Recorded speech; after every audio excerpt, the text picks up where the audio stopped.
saya Zulkifli, NIM 1931042075,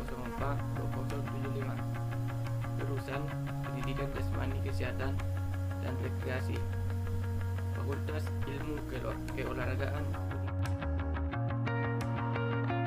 Universitas Negeri Makassar.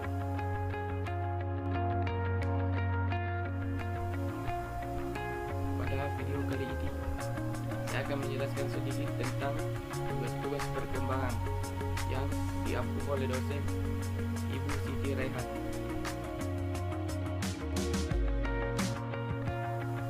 Yang materi pertama yaitu multiple intelligence. Multiple intelligence atau kecerdasan menyebut suatu cara untuk menentukan kemampuan seseorang untuk menyelesaikan suatu masalah dan kemampuan seseorang mencari dan menemukan solusi bervariasi.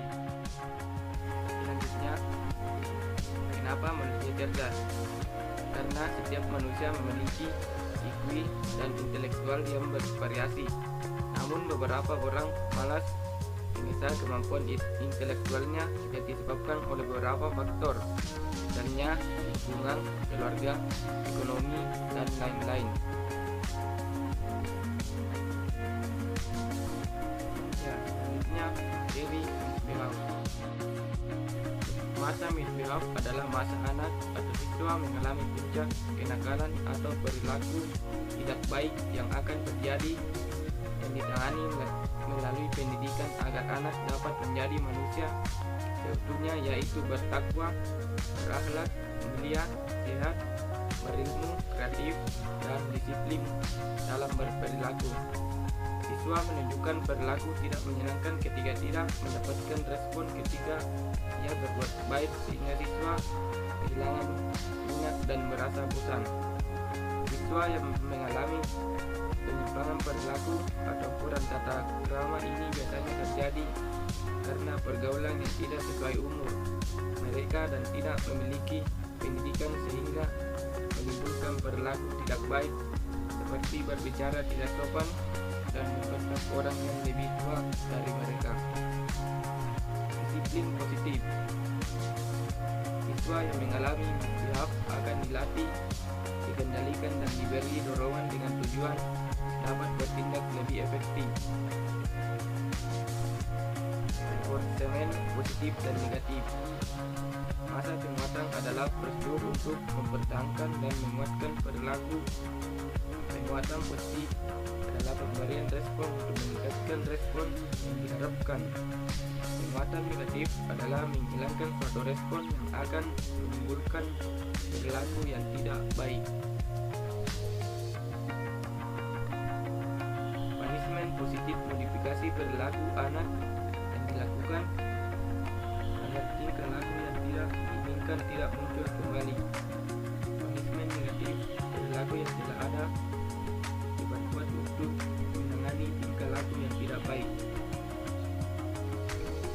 Training, dukungan yang diberikan dari beberapa respon yang disatukan untuk membangkitkan suatu perilaku. Time out. Pertama, menempatkan anak yang dari ruangan terpisah.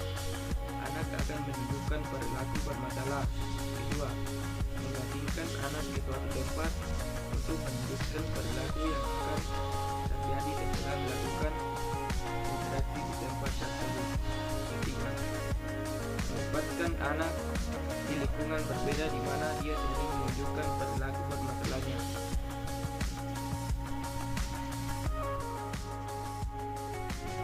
Yang selanjutnya, perkembangan moral dan spiritual peserta didik. Perkembangan moral adalah perkembangan yang berkaitan dengan kemampuan seseorang untuk mengetahui baik dan dampak buruk suatu perbuatan. Kesadaran untuk melakukan perbuatan baik. Moral berasal dari bahasa Latin mores, sendiri berasal dari kata mas yang berarti kesusilaan, tabiat, atau kelakuan. Sarkowi 2006 sampai 2034 menyatakan moral adalah nilai kebaikan manusia sebagai manusia. Selanjutnya, Tarkoi 2006 sampai 2035 menjelaskan moral berkaitan dengan moralitas. Moralitas adalah segala yang berkaitan dengan urusan sopan santun dan berbagai pendapat para ahli tentang moral. Tahap-tahap perkembangan moral dan spiritual menurut Lawrence Kohyber. A. Prokonvensional. Tingkat ini terjadi pada usia prasekolah, usia 4 sampai 10 tahun. Pada tingkat ini, anak memperlihatkan internalisasi nilai-nilai moral. Tingkat ini dibagi dua, yaitu orientasi, hukuman dan ketaatan, dan individualisme dan tujuan. B. Konvensional.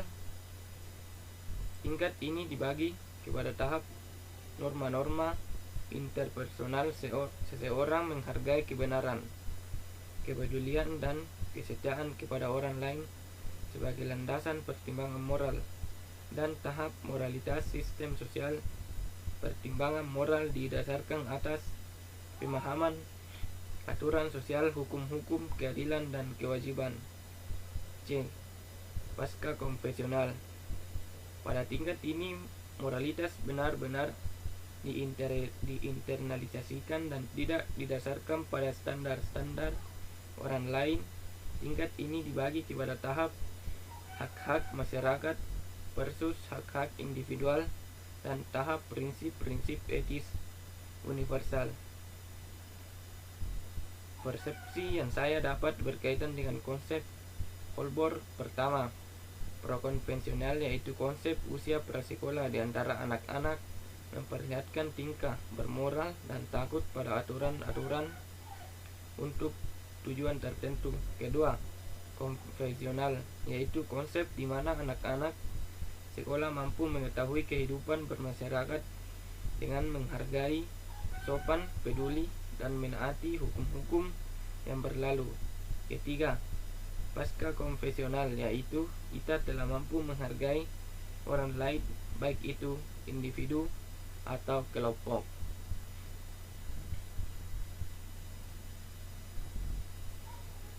Ya, materi selanjutnya yaitu perkembangan kognitif peserta didik.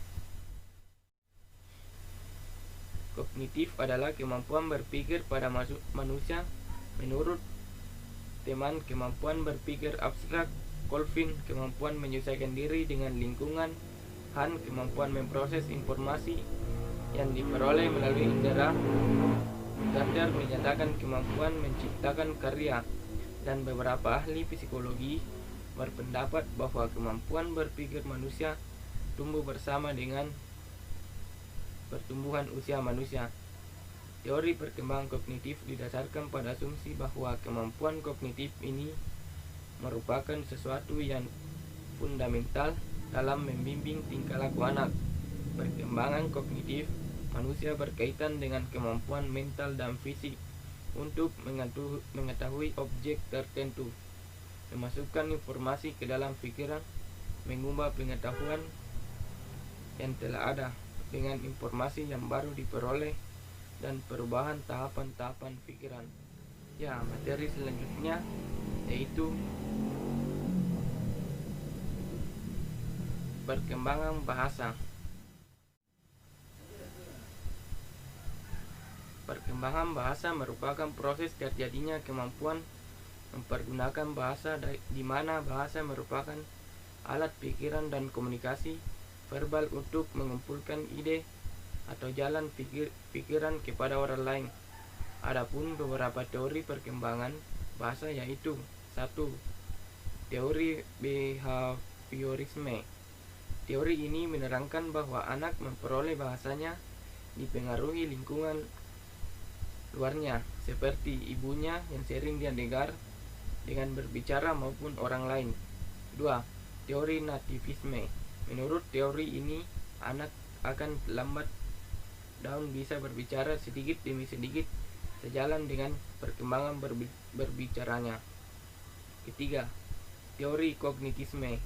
Menurut teori ini, anak akan dapat berbicara karena Berbicara atau mengeluarkan bahasa adalah sifat ilmiah manusia, hanya dipengaruhi oleh perkembangan sensorik sesuai umurnya.